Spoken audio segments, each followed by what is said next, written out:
আসসালামু আলাইকুম। আপনি কি এমন কোনো কষ্টের মধ্য দিয়ে যাচ্ছেন, যেখানে মনে হচ্ছে আর কোনো পথ নেই?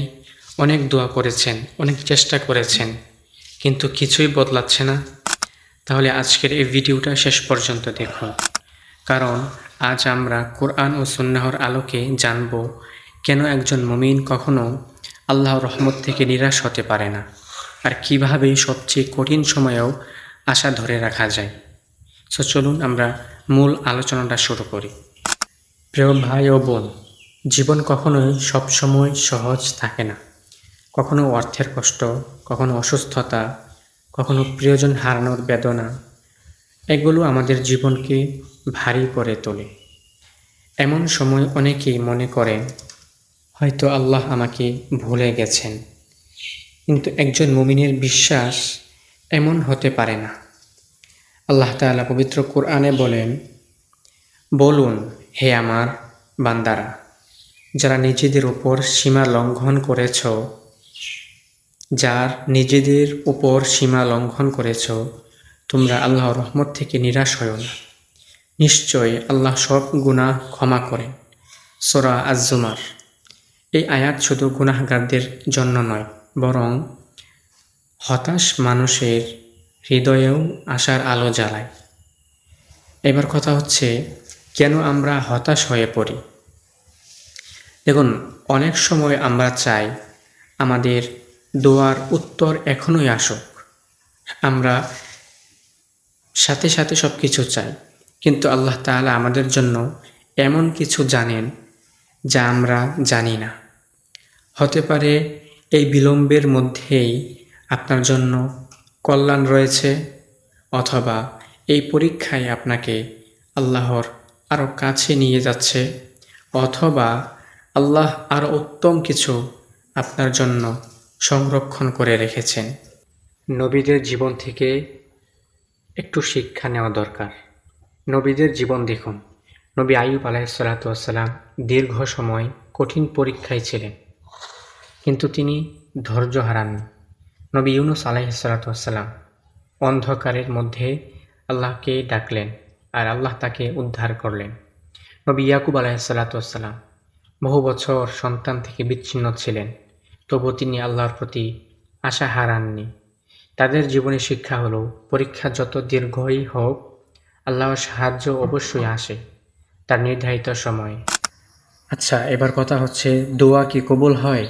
রাসূল সাল্লাল্লাহু আলাইহি ওয়াসাল্লাম আমাদের শিখিয়েছেন, মুমিনের দোয়া কখনোই বৃথা যায় না। আল্লাহ তাআলা হয়তো সঙ্গে সঙ্গে দোয়া কবুল করেন, অথবা ভবিষ্যতের জন্য উত্তম কিছু রেখে দিয়েছেন, অথবা সেই দোয়ার কারণে কোনো বিপদ দূর হয়ে যায়, অথবা দূর করে দেন। তাই দোয়া ছেড়ে দেওয়া নয়, বরং একজন মুমিনের কাজ হচ্ছে আল্লাহর নিকট আন্তরিক হওয়া, আল্লাহর নিকট দোয়া আন্তরিকভাবে চাওয়া। এবার কথা হচ্ছে, বাস্তব জীবনে আসলে কি শিক্ষা আছে আমাদের? ভাবুন তো একবার, একটা বীজ মাটির নিচে থাকে, বাইরে থেকে মনে হয় কিছুই হচ্ছে না, কিন্তু ভেতরে ভেতরে সে বেড়ে ওঠে। একদিন সেই বীজই বড় গাছে পরিণত হয়। আমাদের জীবনেও অনেক সময় আল্লাহ এমনভাবে কাজ করেন যা আমরা কখনোই বুঝতে পারি না, তাই আজ যদি আপনার চোখে শুধু অন্ধকারই দেখা যায়, মনে রাখবেন আল্লাহ সব কিছু দেখছেন, সব জানেন, এবং তিনি আপনাকে কখনো একা ছেড়ে দেন না। তাহলে এবার আমাদের করণীয় কি? যখন কষ্টে থাকবেন, 1 নাম্বার কাজ, 5 ওয়াক্ত নামাজের যত্ন নিন। 2 নাম্বার, নিয়মিত কুরআন তেলাওয়াত করুন। 3 নাম্বার, বেশি বেশি ইস্তেগফার করুন। 4 নাম্বার, আল্লাহর কাছে দোয়া করতে থাকুন। এবং 5 নাম্বার, ধৈর্য হারাবেন না। মনে রাখবেন, ধৈর্য মানে চুপচাপ কষ্ট সহ্য করা নয়, বরং আল্লাহর উপর ভরসা রেখে সঠিক পথে অটল থাকা। প্রিয় দর্শক, এই পর্যন্ত যে কথাগুলো বললাম, যেই কথাগুলো আপনারা শুনেছেন, সেই কথাগুলোর পর এবার আপনি ডিসাইড করবেন আপনি কি করবেন। আপনার বর্তমান অবস্থা আপনার শেষ পরিণতি নয়। আজ আপনি যে কষ্টে আছেন, আল্লাহ চাইলে আগামীকাল সেটি আপনার সবচেয়ে বড় শক্তিতে পরিণত হতে পারে। তাই কখনো বলবেন না আমার জন্য আর কোনো আশা নেই, বরং বলুন আমার রব আছেন, তিনি আমার অবস্থা জানেন, তার রহমত অসীম। আল্লাহ আমাদের সবাইকে তার রহমতের উপর অটল বিশ্বাস রাখার তৌফিক দান করুন, আমিন। যদি ভিডিওটি আপনার ভালো লাগে এবং উপকারী মনে হয় তাহলে একটা লাইক দিন, আপনার প্রিয়জনদের সঙ্গে শেয়ার করুন এবং এমন আরও ইসলামিক রিমাইন্ডার পেতে MA ইউসুফ অফিসিয়াল চ্যানেলটি সাবস্ক্রাইব করে আমাদের পরিবার সদস্য হয়ে যান।